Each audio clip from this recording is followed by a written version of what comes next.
So, welcome.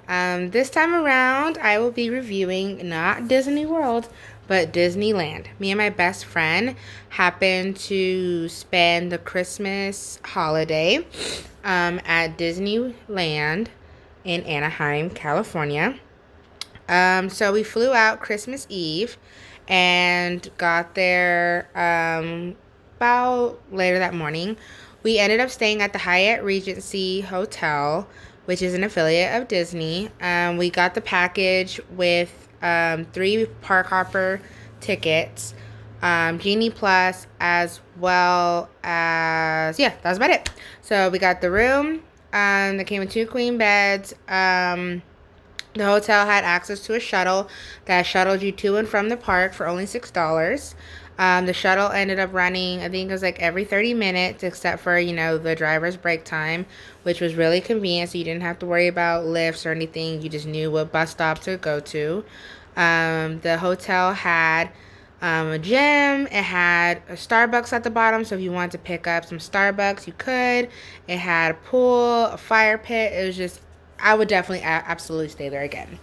So, usually, like I said, if you've watched any of my other travel vlogs, we tend to have our arrival day be our day of just exploring the area. So, basically, what we ended up doing was we ate at Outback Steakhouse, which is right across the street from the hotel. And then we did take the shuttle just to get a foot of it a feel of it so that way we could explore downtown Disney. Now, the differences are very much out there, but we did have a good little 3 hour just exploring the area, exploring the stores, and trying beignets. So, on Christmas Day, our park reservation for our park hopper day, we able to snag our park reservation to begin on Christmas Day at DCA, Disney California Adventure. So California Adventure, if you don't know, has more of I would say, the more mature, not storybook, Disney themes, like Marvel Campus, Who Framed Roger Rabbit, Pixar Pier, and things like that. So, a lot of people who had already been to Disneyland before kind of had their rope drop, strategy. We did not. We kind of just wanted to spend Christmas just getting a feel of the parks. So we started with going to the Marvel Campus side. Now, in comparison to Disney World, it was not very crowded at Rope Drop, which is like 7:30, which is about 30 minutes before the park actually opens. It was not very crowded. So we were able to go check out Marvel Campus, and our first Genie Plus reservation was for Guardians of the Galaxy. So we ended up going to check out Monsters Inc. Monsters Inc. had like a 5-minute walk on, so we ended up just walking on there. Now, I will say this: if you have never been to Disney before, Disney will never disappoint with their craftsmanship. Each and every ride is not a screen. It's not a digital experience. Like, you can actually get a good feel of like being put into the movie, which I absolutely loved. Pixar Pier was a first for me. That is where you have The Incredibles, you have Inside Out, and all those kind of rides are over there. We wanted to ride the Little Mermaid ride to see how it differed from the Little Mermaid ride in Disney World. And I will be honest about it. The Disneyland version of Ariel was better. I don't know what it was. I don't know if they just had extra technology or if it's just the fact, I don't know. It was just a different feel. I felt like they had a little bit more of the story. I feel like it wasn't rushed. I did make a comment before that the ride at Disney World was, I don't know, kind of more fast paced. What I did like about Disneyland is you always had character involvement and shows that you could just walk on and see. A lot of the shows at Disney World, you kind of have to go in something and watch your actual performance. But it was nice to be walking by and see little performances like this by the cast members. This was basically, I don't want to spoil it because I would love for people to actually go to Disneyland themselves. Um, but basically, it was a moment where the Avengers got attacked and had to defend themselves. Another little snippet that I enjoyed that was different was Cars Land. I don't know what I was expecting, but I absolutely loved Cars Land. So with our park hopper, we were able to get access to Disneyland on Christmas Day, about 11 o'clock. I think we headed over there about like 12-ish, maybe 12-ish or 1 o'clock. Because we rode some rides and we wanted to see kind of what Disneyland had to offer. Again, this was Christmas Day. So we went over there. We walked. As soon as we walked in, we saw the marching band little mini parade. We checked out the Sleeping Beauty castle a bit. We ended up hopping right onto a ride because I think it was like a 20-minute wait. A lot of the Disneyland rides were 20-minute waits. We rode this the Snow White ride at Disney World the very last time we went, so we were like, oh, let's see how they differ. And we noticed that this ride was less thrill and more of just a brief retelling of the story. On YouTube, you can find a lot of ride-along videos, but I just wanted to show a little clip to show basically what you have, what you're going to experience. And like I said, craftsmanship. I love rides where you can actually get pulled into the story rather than you seeing like one or two mannequins or sculptures and then the rest of it being screens and screens, because most people aren't paying for screens. If they wanted a screen, they could realistically stay at home and watch the movie on their screen at home. They want an experience. And I will say that out of all the rides that I rode, you really get an experience rather than just riding a ride and screaming your head off. So after we checked out Snow White, we noticed across, well, literally like a hop, skip, and a jump, if you will, of the Pinocchio ride. The Pinocchio ride is something that I've kind of been interested in, not because I'm a fan of Pinocchio or anything. It's more of just that I never ridden a Pinocchio ride before. Disney World doesn't have anything like that, which I realize Disney World lacks a lot of the storybook, the classic original storybook Disney stories. So, to be completely honest, the Pinocchio ride was a little bit fast paced. As you can see from my footage, it was just a little bit all over the place. I do think it represented the movie very well. I do think it left out a lot of the beginning. So I guess you can say that it was just mainly about Pinocchio rather than his full story. It did not really talk about Geppetto or any of that kind of stuff. It really stuck to basically Pinocchio being tricked, what happened after he was tricked, and how it was resolved, and, of course, a happy ending. Again, I will probably say this 20 million times throughout this video. Craftsmanship.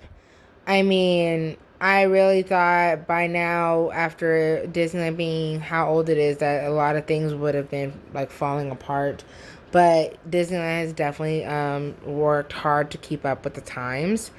Due to a magic band malfunction, me and my best friend were gifted by a cast member the ability to ride Haunted Mansion whenever we wanted on Christmas Day.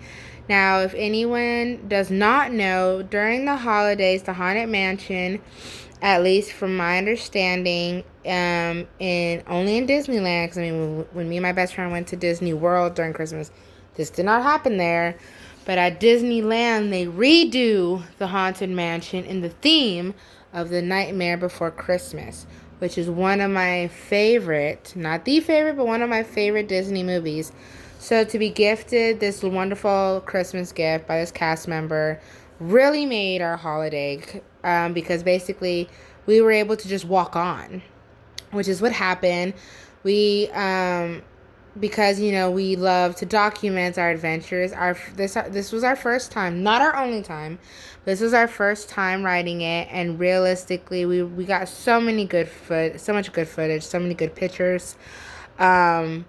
We ended up riding this ride because it was so well done, so good. I believe, if I'm correct, we rode this ride a total of maybe 3 times, maybe 4. It got to the point where after the first time, we rode the rest of the times just to enjoy it. On our second time, we ended up getting stuck for a bit, but it wasn't too bad. It was still cool, but it was just kind of like a whoa, because that's never exactly happened to us before. I like the songs that they choose to play throughout the ride. Like I said, they did very well mixing the Haunted Mansion, like, original thematics with the Nightmare Before Christmas. Like, I'm still obsessed. I absolutely loved what they did. I kind of wish that they did it to Disney World as well, because now I'm like, oh, if I ever want to see that, I have to go there. But I thought it was super, super, super nice of that cast member to literally gift us that, because all I personally wanted was my Magic Band fix, because come on, how expensive they are. But my little just full disclose, my little Magic Band malfunction was simply that I had bought a new Magic Band while I was out there at downtown Disney, because they had some really cute ones and I hadn't bought one in a good minute. And I tried to link it. Well, apparently, with the Disneyland app versus the Disney World app, which I didn't know, that basically you can't just link your tickets or link anything to your Disney account. You have to link it to the app, which to the Disneyland app, which apparently I had not done. So while explaining, and it also helps if you have an iPhone. I do not have an iPhone. I have more of an older phone. So, which the cast member politely did mention, that certain things, you have to go through extra steps when involving the Disneyland app and all of that fun stuff. So it was a 5-minute fix. Like, he instantly did it, and just to be nice, he rewarded us with that. So that kind of made us all giddy and Christmassy and happy. Like I said, he didn't have to do that. My malfunction was purely, I guess, just ignorance on my part. I did not know I had to actually attach it to the app. I thought just attaching it to my account, my Disney account, would be enough, but apparently it was not. So after we got that going, with that new little golden ticket in our pocket, we literally went back to having fun and enjoying the park. Okay, so one ride that I'm honestly not sure how much it differs, but I feel like this one was more up to date, was Winnie the Pooh. Whenever we went to Disney World back in March of 2023, I remember Winnie the Pooh, that ride, being more storybookish, and as you can see, this one's more vibrant, more, I don't even know the terminology, kind of glowy, I guess. 3D, blacklightish, giving LED vibes. So, I low-key enjoyed this one better. No, we didn't even ride Winnie the Pooh in this past year. We rode that back when we went in 2021. So that's what I'm saying. We rode it once and it didn't give us the vibe to want to ride it again. I think we chose Rise of the Resistance to ride that a third time versus riding Winnie the Pooh. But this Winnie the Pooh, I don't know. It kind of gave me, if you've ever been to Universal Studios Orlando, there's a Dr. Seuss ride that I say it kind of reminds you of an acid trip. And this Winnie the Pooh kind of reminds me of that Dr. Seuss ride, where it's kind of an acid trip. I don't know if it was the color or the story. I don't know. I enjoyed it, but it was just afterwards, I kind of felt a little bit disoriented. But with that being said, as the only real negative, craftsmanship, the colors, the fact that if you were to pull up on your phone or if you pull up a book, Winnie the Pooh looks like Winnie the Pooh. Like, you really feel like you were dropped into the story versus feeling like you were riding a ride. Phenomenal. Phenomenal. Absolutely amazing. Like, look, you can see the shading, and there's everything, honestly, there's no eye twitching or creepy stuff. It was a phenomenal way to go, to be completely honest. Okay, so I love the Mummy ride at Universal Studios Orlando. I loved the Indiana Jones ride at Disneyland. I don't have any footage of that ride purely because that ride is so fast paced and you should really honestly put all your stuff away. Is it amazing? Yes. Am I too clumsy to record it? Yes. But there is footage on YouTube that I've seen myself of like a point of view of the ride. I say check it out. Honestly, out of every ride I rode, the Indiana Jones ride was the best ride. I understand why the Genie Plus is always sold out, and I understand why there's such a long wait time. One of the things my best friend absolutely loved, and it's something that does not happen a lot at Disney World, is the characters will pop up and roam anywhere and interact with you. Now, with that being said, a lot of people need to remember etiquette. So for our Christmas dinner, I'm sorry if it feels like I'm jumping around. I'm trying to make sure I cover everything. For our Christmas dinner, we went to the Lamplight Lounge. Most amazing place to eat. The food was phenomenal. I ended up getting lobster mac and cheese. We ended up going there because we had a Genie Plus reservation for the Incredicoaster. Here's my little review of Lamplight Lounge. You have to have a reservation, which luckily another vlogger told me that, so we already had our reservation set in stone. The food, delicious. The drinks were okay. If I had to rate them out of 5, I'd give them a 3.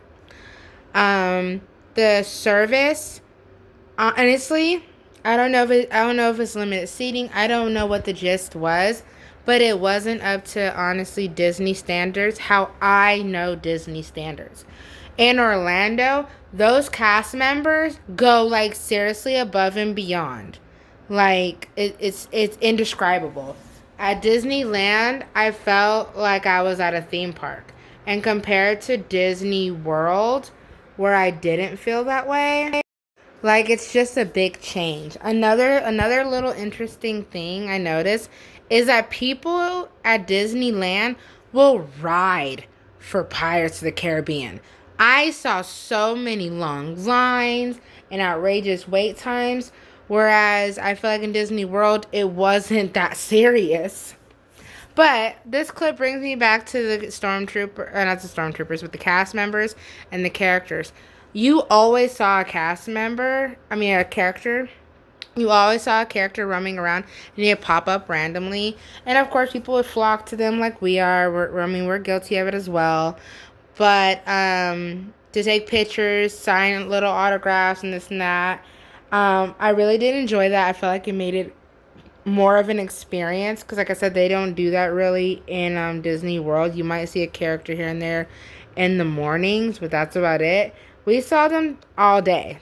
Pop up, stormtroopers, Woody, the princesses whenever we were at Disneyland. It's just, honestly, what I found a lot was just how people were treating them. People are forgetting that they're human beings in that character, and that a lot of them weren't respecting their personal space. People were so busy trying to get that shot or get that picture that they were like, if I was them, I would be overstimulated. Leaves me and my best friend, we tried our best to keep our distance, and kind of just got into their way of travel, so that way, like, they would merely come to us and we would catch them in passing rather than bombarding them saying, can I take a picture and this and that. So that's one thing that kind of bothered me that I saw, but I really enjoyed the character interaction. Again, it really made us feel pulled into the story. Another thing that I enjoyed, because I'm an okay fan of Small World. My nephew loves It's a Small World. My best friend enjoys It's a Small World. My thing about it is, if it wasn't for the fact that they had transformed it with the holiday theme, I probably would have skipped over it, honestly. It's a Small World is a very long, time-consuming ride, and the only reason I went was because of the fact that I heard that they had redecorated it with a Christmas theme, and I wanted to see it. And I also heard that they mixed Christmas carols in with the "It's a Small World" song. With that tidbit being said, did I enjoy it? I did. I enjoyed it. What I did not enjoy were the rude people behind me who were singing obnoxiously along. Hey, I get it. We're all here to have fun. But to sit there and sing it like this, when I could tell you're kind of being, rude about it, that ruins the experience for everybody. If you want to sing along Jingle Bells, sing along Jingle Bells. I don't care. And we're all not Mariah Carey. But to sit there and sing it obnoxiously just because you want to be silly with your friends, that's ruining it for the adults who want to enjoy the ride, or the kids who want to sit there and sing the song along with them. So that was the only part I didn't like. Thankfully, the people behind us eventually chilled out and stopped. But it just bothered me a little bit because I'm like, we spent money just like you, and you're kind of ruining it. Another thing I like is that in gift shops they have little keepsakes or little, I don't know, I Spy moments. This was an I Spy moment that we found right after we rode Big Thunder Mountain, if I remember correctly. It's a Woody puppet dance machine. We put a quarter in, and like you see, you push the buttons. One button controls his feet, another button controls his hands, and me and my best friend were both pushing buttons and making Woody dance. And he dances along to Woody's Roundup, which I thought was adorable. By the end of the experience, I wanted to buy the whole machine. Of course, the machine is not for sale, at least to someone like me, who probably can't afford the machine. But for a quarter, I had a ball with it, to be completely honest. It was really a treat. It was a treat I did not expect. It was a treat I had never seen on anyone's vlog or YouTube channel before. So I was like, wow, this is a nice surprise. Which brings us to Tiana's Palace. So, me and my best friend happened to be there when Tiana's Palace has already been open for a while. So we didn't have to worry about too much of a crazy thing. Tiana's Palace is a quick service, so you basically walk in, order your food, get your food, and you get to go sit outside. The food was immaculate, and I'm telling everyone, please go try it. Another reservation that you have to do in advance is Anga's Cantina. They do have open slots to walk in. What I didn't like about this experience versus the experiences I've had in the past at Disney World is we did our reservation in advance like anybody else, and for the first time we got a booth. And they sat 2 full families in the booth with us. I know it's just 2 of us, but if you would have asked me, I would have preferred to stand by the bar, and you could have had the families have the booth. But it was just it ended up being okay, but it was just kind of awkward whenever they would come and bring another family. Say, all right, everyone scoot down. All right, everyone scoot down. All right, everyone scoot down. And we're like, there's no more room left. And they ended up bringing a little stool for this dad to sit in. I was just like, this isn't that serious. We could literally just move to the bar and let these people have this booth, but it was a whole thing. And then also, compared to Disney World, the drinks they had more flavor versus I just felt they were watered down and didn't have much flavor.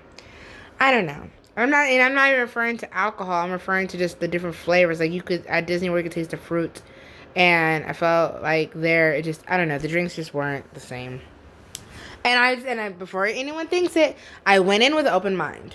Now, the parade was adorable. The only thing I didn't like about the parade is those wait times are serious. People really start camping out for those 5 o'clock parades at 3 o'clock.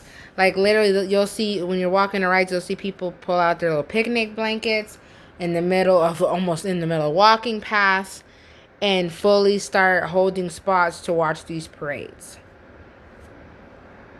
With that being said, was it worth it to do all that? No. Like, me and my best friend, we rode, I forgot the bobsled one. And we ended up finding a little terrace off to the side where we're standing. And we didn't have that many people obstructing our view. And we ended up having good eyes and saw the whole parade. It wasn't worth sitting out there for 2 hours just waiting for it. Another experience that we were trying to basically see, but we kind of got caught in transit, was the fireworks show. We tried our best to get there, but it was just, I don't know. They were trying to be organized, and it was kind of a mess. We ended up seeing most of it. It was short. Highlight of that part is the snow falling right at the end. It made it a magical and, of course, an emotional experience. We rode Rise of the Resistance because, as I said, if you follow, my best friend loves her some Star Wars. So we had to ride Rise of the Resistance again to see the difference. The only thing that was different was we had just some unruly adolescents along with us. Thankfully, we ended up getting separated from them. The cast members of Rise of Resistance were amazing, even better than Disney World. After we rode Rise of the Resistance, we were getting hungry, and our Genie Plus for Space Mountain had a bit of a wait time. So we ended up going to Pizza Planet. Out of all the food that we tried at Disneyland, Pizza Planet, I don't know. The pizza wasn't worth the price. Just like on our last day, we decided to ride Who Framed Roger Rabbit, that ride. And I like the aspect that you can turn the wheel and spin as you're going along the storyline. I don't know. I just felt like the craftsmanship of the ride. Honestly, I couldn't even tell you if Roger Rabbit was even there. I think we saw him at the very, very end. I haven't seen that movie in quite a few decades, but I don't know. That's like, if I went back, it's not a ride I'd want to ride again. I think people ride it just for the nostalgia and for the fact that that ride's not anywhere else. Which brings me back to character interactions. Whenever I noticed we were overstimulated and kind of frustrated by the line experience or the rides, a character so happened would pop up. This was our first time getting to actually meet R2-D2. They have like a meet and greet situation at Disney World. We just ran out of time and didn't get to actually meet him because, like I said, they have it where you actually go into a location, wait in line, and meet and greet with them. We also got to meet Boba Fett, and honestly, they don't have that interaction at all at Disney World. So, of course, my friend was like super geeked because she was like, wow, I'm seeing like all of my like all-time favorites in person, interacting with people, walking around freely, and yeah, it was amazing. She honestly kept, as you can see in all my clips, geeking out, smiling from ear to ear. One thing that, like I said, I really enjoyed was just these not improv, because you can see the times on the Disneyland app when they're gonna have these, but you'll just be walking around and then see a show and then pull off to the side. One of my favorite shows that we saw was the Spider-Man one where he's running logistics. I don't even know how you would come up with an idea like this, but I'm so glad whoever came up with this idea came up with it because I really enjoyed it. It was just a nice little quick break from everything. Like, you can stand there with your snack, your popcorn. Oh, speaking of popcorn buckets, I didn't like how they advertise these amazing and beautiful popcorn buckets, and then we get there, they don't have them. I'm like, how is it going to be Christmas and you don't have the popcorn buckets? Because I was really looking forward to purchase the Mickey Mouse Nutcracker one, and then when we got there, they didn't have it, and I kept being on the fence about seeing if I wanted the other ones. Turns out I did not want the other ones. So it was kind of a sad moment. I ended up getting a different one, but still, the pain was still there. Nevertheless, the pain was, yeah, still there. I wasn't really a happy camper. Now, in regards to DCA, because that was completely new for me. I hadn't been to Disneyland since I was like 7, but I had never in my life been to Disney, California Adventure, and I love the cultural diversity part. Like I love the authenticity of it. I love the music. I don't remember seeing this parade on the Disneyland app. If it is there, my mistake. If it's not, it should be added because I enjoyed it. The music made me want to dance. The costuming of the dancers were amazing. They are so talented. Like I literally stopped eating my food because we were in line for Corn Dogs Castle. Side note, Corn Dogs Castle slaps. If you want a good snack, go to Corn Dogs Castle. But we literally were eating our corn dogs and talking, and I heard music, and I was like, come on, let's go. And I'm going to rush for a parade. So I was thankful I was done eating, but I literally ran over there, and I was dancing from the moment I started watching them to the very end. Music, props, the dancers, as you can see, are very talented individuals. Very, very talented. Again, whoever put it together, the craftsmanship of the floats and the costumes, amazing. The ladies, their hair was beautiful. Their makeup was beautiful. The gentlemen, very talented. All of them, I don't know how they did it. They danced the whole time, had a smile on their face the whole time. Like, yeah, they're getting paid to do it, but you could tell they really enjoyed their job. So, back at Cars Land, if you time it right, you can actually see Lightning McQueen pulling in and out to his meet and greets. We never did the meet and greet because I don't know, we're good on that, but it's nice. You also see Mater. Here's the thing about Marvel Campus. I like the idea of it. I was disappointed with a lot of the cast members, not the characters. The characters, phenomenal. But the cast members in Marvel Campus, I don't know if they're just over it at this point, but a lot of them were rude. A lot of them. It wasn't just one or two.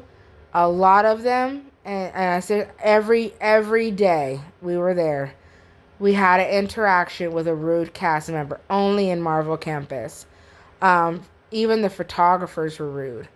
Like, I don't want to get into it, but basically, like, if you want people to do a certain thing, there's a way to ask them.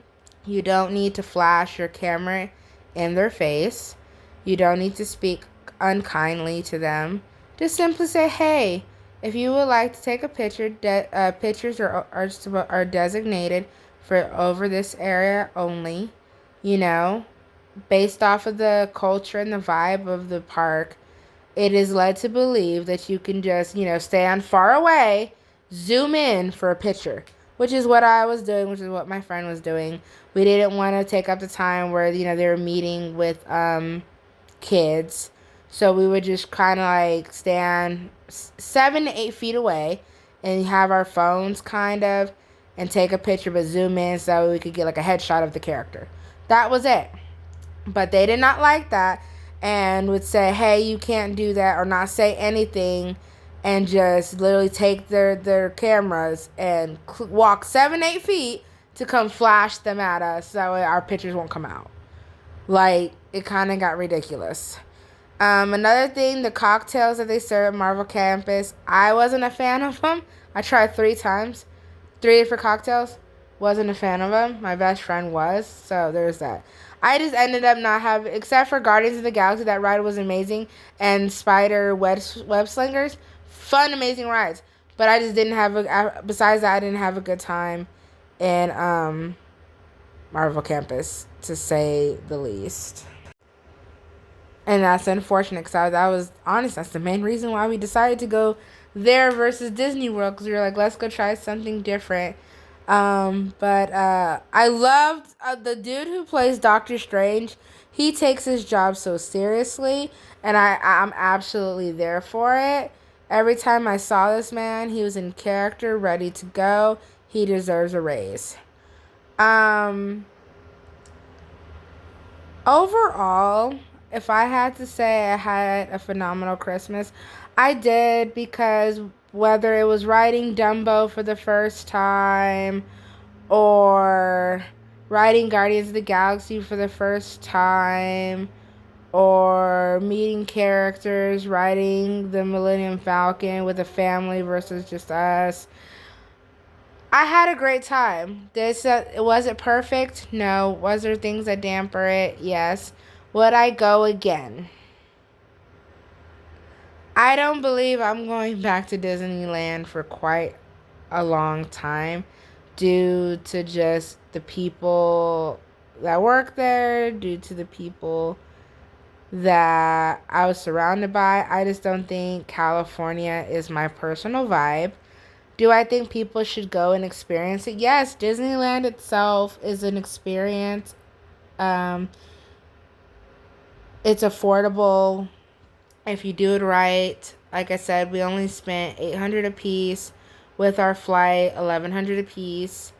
I enjoyed the food. I enjoyed my time there. It's just not for me.